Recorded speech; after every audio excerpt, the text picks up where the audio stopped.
देखिए, दिल्ली का ये जो सरस फूड फेस्टिवल है जिसका आप और हम मिलकर आनंद ले रहे हैं और आप अगले 17 तारीख तक इसका आनंद ले सकते हैं। यकीन मानिए इट लुक्स की कितना आसान होगा, लेकिन इसमें दिन रात की मेहनत और कई महीनों की प्लानिंग लगी थी। सर, आपसे जानना चाहूंगी, 17 दिन के इस फेस्टिवल के आयोजन के लिए आपने तैयारियां कब से शुरू की?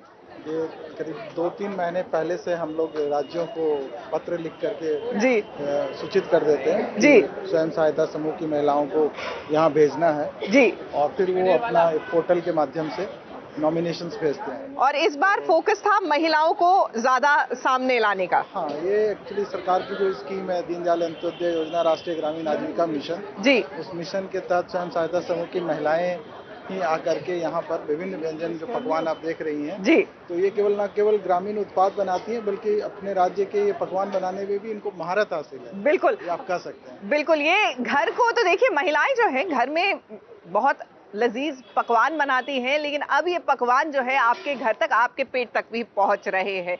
यानी कि भारत को आत्मनिर्भर बनाने में महिलाओं का योगदान है। आधी जनसंख्या है इस देश की, जाहिर सी बात है, और यहाँ पर आपके हर फ्लेवर और स्वाद का पूरा ध्यान रखा जा रहा है।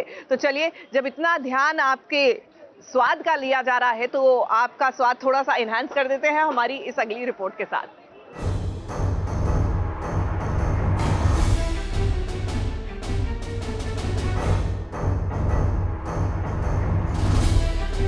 इस संजू उर्फ राजीव की परी के साथ अब शादी होने वाली है।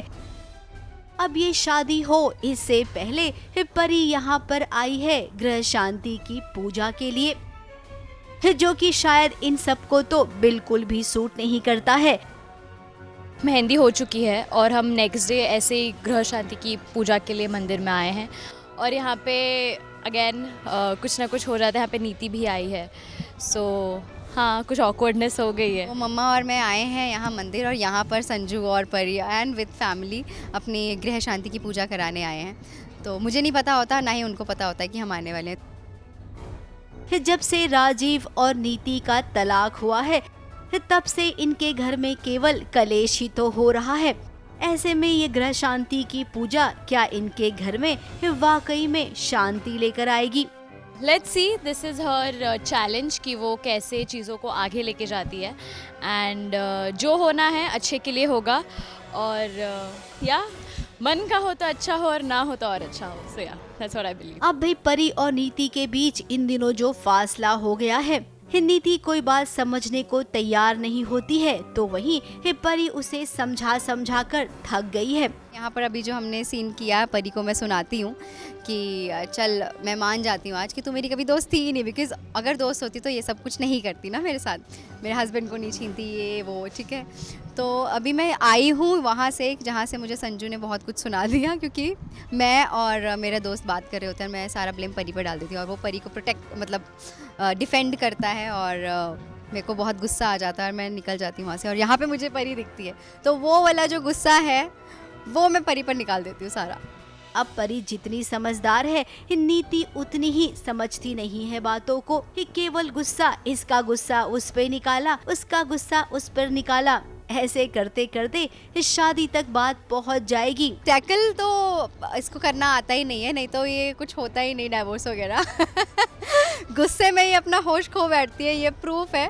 और लोगों के लिए भी सबक है कि गुस्से में अपना आपा मत खो, नहीं तो ऐसी चीज़ें हो जाती हैं, गड़बड़ हो जाती है, जो आप चाहते हो उससे उल्टा हो जाता है।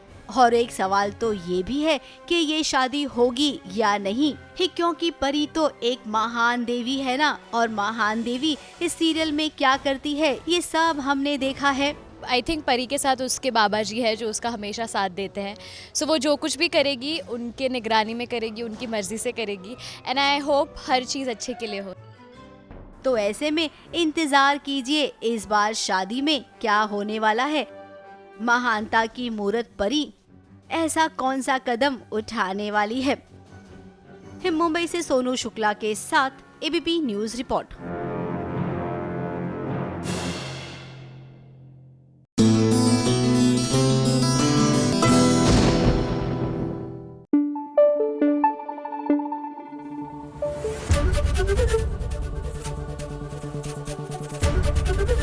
एबीपी न्यूज आपको रखे आगे।